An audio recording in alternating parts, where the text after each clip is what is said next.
தொலைக்காட்சிக்கும் நேயர்களுக்கும் என்னுடைய பணிவான வணக்கங்களை தெரிவித்துக் கொள்கிறேன்.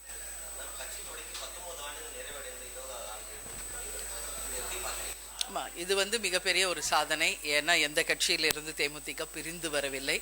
சுயம்பாக தனியாக கேப்டன் ஆரம்பித்த கட்சி இது. கேப்டன் என்கின்ற ஒரு நல்லவருக்கு மக்கள் கொடுத்த அங்கீகாரம். இன்னைக்கு 19 ஆண்டுகள் எத்தனையோ சவால்களை மீறி, துரோகங்களை மீறி இன்னைக்கு 20வது ஆண்டில் நாங்கள் அடியெடுத்து வைக்கிறோம். இந்த மிகப்பெரிய ஒரு சாதனையினாலே மிகப்பெரிய ஒரு வெற்றி நாளாக நிச்சயமாக நாங்கள் மாற்றுவோம் என்பதை தெரிவித்துக் கொள்கிறேன்.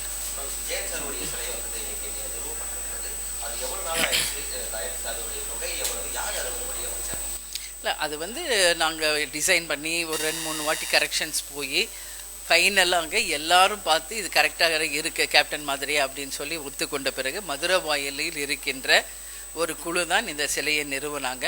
இது வெண்கல சிலை. அதனால் எல்லாருடைய விருப்பத்திற்கு ஏற்க இன்றைக்கி தலைவருடைய இடத்திலேயே நம்ம இந்த சிலையை நிறுவியிருக்கிறோம் என்பதை இந்த நேரத்தில் 20ஆம் ஆண்டு துவக்க நாளில் நான் சொல்ல கடமைப்பட்டிருக்கேன். இப்போது உறுப்பினர் சேர்க்கை தமிழகம் முழுவதும் இன்றைக்கி இங்கே தொடங்குகிறோம்.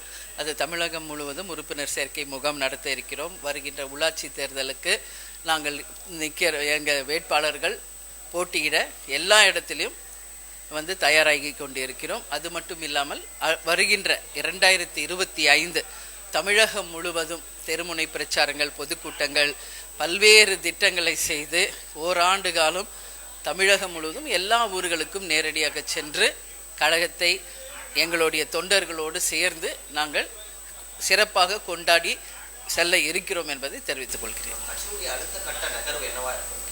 இதுதான் இப்போ சொன்னதுதான் அடுத்த கட்ட நகர்வு.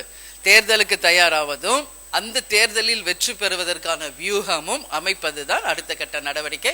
அதில் நாங்கள் நிச்சயமாக எல்லா விதமான வியூகங்களை அமைச்சு பயணிக்கிறோம்.